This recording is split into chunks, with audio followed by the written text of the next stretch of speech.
हरे कृष्ण, राधे राधे। ये वाला जो क्वेश्चन है ना, इसमें यूं है कि वेक्टर एडिशन नॉर्मल एडिशन के बराबर होगा।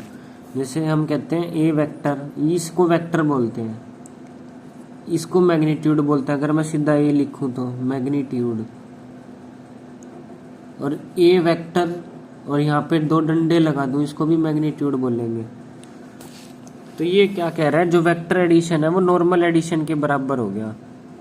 ऐसा कब होता है, 0 डिग्री पे नहीं होता। जैसे ए वेक्टर है, बी वेक्टर, ये 2i कैप है, ये भी 2i कैप है, तो ये 4i कैप नहीं हो जाएगा। वेक्टर एडिशन से भी नॉर्मल अगर हम ऐड करें 2 + 2 ये भी 4 हो जाएगा।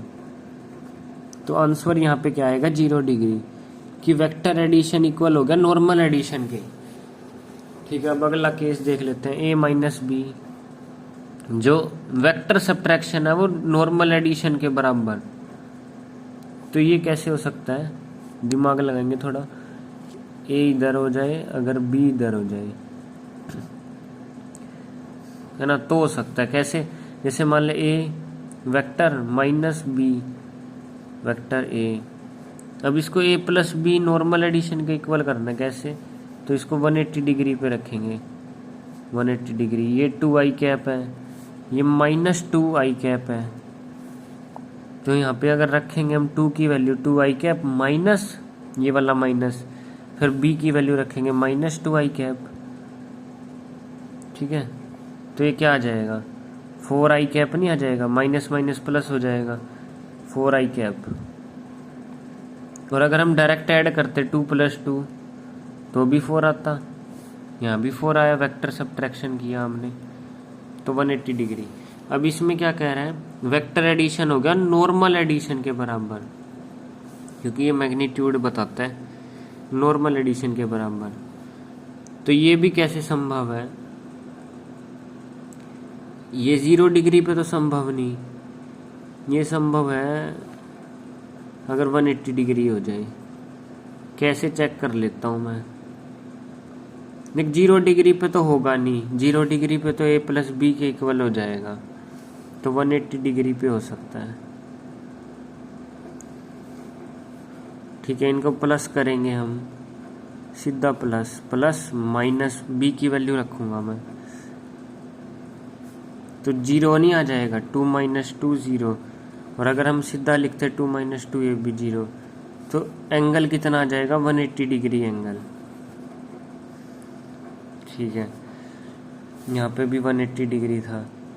अब इसमें क्या कह रहे हैं, जो वेक्टर सब्ट्रैक्शन है वो नॉर्मल सब्ट्रैक्शन के बराबर हो गया, जो वेक्टर सब्ट्रैक्शन है नॉर्मल सब्ट्रैक्शन के बराबर हो गया।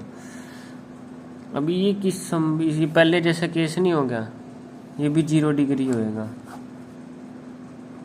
क्यों, चेक कर लेते हैं, ये 2i कैप, ये भी 2i कैप। अब इसको a - b और ये vector subtraction 2i cap -2i cap, 0 आ जाएगा ना, ये 0 आ गया। और a - b करते हम, अगर मैग्नीट्यूड लेते सिर्फ तो भी 0 आता, तो इसका आंसर आ जाएगा 0 डिग्री, 0 डिग्री। आई होप समझ आ गया होगा तेरे को, हरी बोल। ठीक है, ये थोड़ा कॉमन सेंस वाले क्वेश्चन है।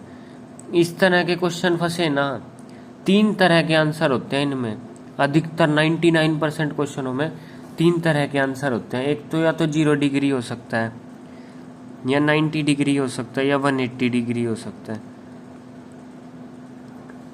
इनमें से ही हो सकते हैं 99% क्वेश्चनों में जो इस तरह के आएंगे।